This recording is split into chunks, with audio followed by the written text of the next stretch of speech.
بسم اللہ الرحمن الرحیم۔ آج تذکرہ کریں گے اس عظیم ہستی کا کہ جن کو قرآن نے امام المتقین اور صاحب قرآن نے امام الصحابہ منتخب فرمایا۔ I hope you all have understood that I am talking about خلیفہ بلا فصل مشیر رسول حضرت عبداللہ بن عثمان یعنی سیدنا ابو بکر صدیق رضی اللہ عنہ۔ جب رسالت مآب صلی اللہ علیہ وآلہ وسلم کفار مکہ کو دین کی دعوت دے رہے تھے اور ہر طرف سے لا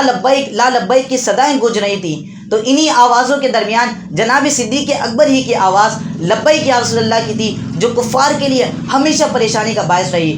گویا کہ آپ رضی اللہ عنہ نے مردوں میں سب سے پہلے اسلام قبول کر کے اسلام اور پیغمبر اسلام پر آنے والی ہر آزمائش کے لیے اپنے آپ کو پیش کر دیا، and then because of his struggle and working, اور آپ ہی کی دعوت کے نتیجے میں اس امت کو حضرت عثمان بن عفان جیسے سخی، حضرت ابو عبیدہ بن جراح جیسے گریٹ کمانڈر، حضرت عبد الرحمن بن عوف جیسے بزنس مین ملے، اور دیگر جلیل القدر صحابہ کرام علیہم الرضوان ہلکا بگوش اسلام ہوئے۔ اور یاد رہے کہ رسول اللہ صلی اللہ علیہ وآلہ وسلم کے عقد میں آپ نے اپنی لخت جگر سیدہ عائشہ صدیقہ رضی اللہ عنہا دی کہ جن سے آگے چل کر نصف دین منقول ہوا۔ اور ناظرین، اگر بات کی جائے حضور علیہ السلام کی from Mecca to Medina immigration کی، تو سفر ہجرت میں آپ نے جس دل جمی کے ساتھ رسول خدا کی حفاظت و خدمت کی، یہ ہسٹری کا ایک ایسا رول ہے کہ جو تاریخ کے اوراق میں ہمیشہ نقش اور روشن رہے گا۔ صدیق اکبر رضی اللہ عنہ حضور علیہ السلام کے ساتھ ہر محاذ پر کھڑے نظر آتے ہیں کہ جب حضور علیہ السلام نے جب بھی اشاعت اسلام کی خاطر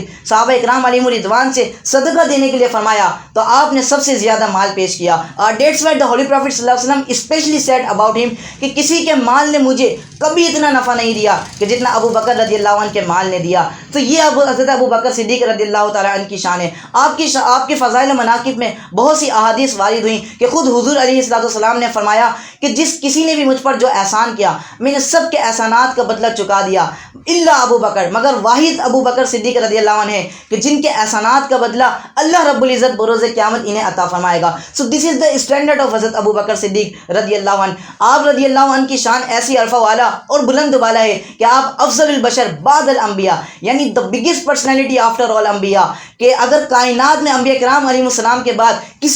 کوئی ہستی افضل ہے تو وہ جناب صدیق اکبر رضی اللہ عنہ ہے۔ اور اگر میں یہ کہوں کہ آپ کو حضور علیہ السلام سے تعلق کیسا، تو ثانی اثنین سے شروع ہو کر ادخل الحبیب الی الحبیبی تک کے مبارک سفر کے مسافر کو ابو بکر صدیق رضی اللہ عنہ کہتے ہیں۔ تو 22 جمادی الثانی سیدنا صدیق اکبر رضی اللہ عنہ کا عرس مبارک کا دن ہے، تو خوب ایصال ثواب کیجیے اور برکات حاصل کیجیے۔ حقیقت تو یہ ہے ناظرین کہ ہماری اتنی اوقات کہاں کہ ہم صدیق اکبر کی شان و فضیلت اور ان کا مقام و رتبہ بیان کر سکیں۔ وہ شاعر نے کہا نا، اسی لیے تو سلایا ہے اپنے پہلو میں کہ یار غار کا رتبہ حضور جانتے ہیں۔ اب ضرورت اس امر کی ہے کہ آج کے اس پرفتن دور میں ہمیں صحابہ کرام اور اہل بیت علیہم الرضوان کے دامن کو تھامے رکھنا ہے، کیونکہ یہ سب ایک ہی گلدستے کے الگ الگ پھول ہیں، اور اپنے دلوں میں انہی کی محبتوں کا چراغ جلا کر اپنے عقیدے اور ایمان کی حفاظت کرنی ہے، کیونکہ یہ دور بہت پرآشوب ہے۔ So we have to protect our own self. اللہ رب العزت کی بارگاہ میں دعا ہے کہ رب العزت ہمیں صحابہ اکرام علیہم الرضوان اور اہل بیت علیہم الرضوان کی سچی محبت اور غلامی نصیب فرمائے،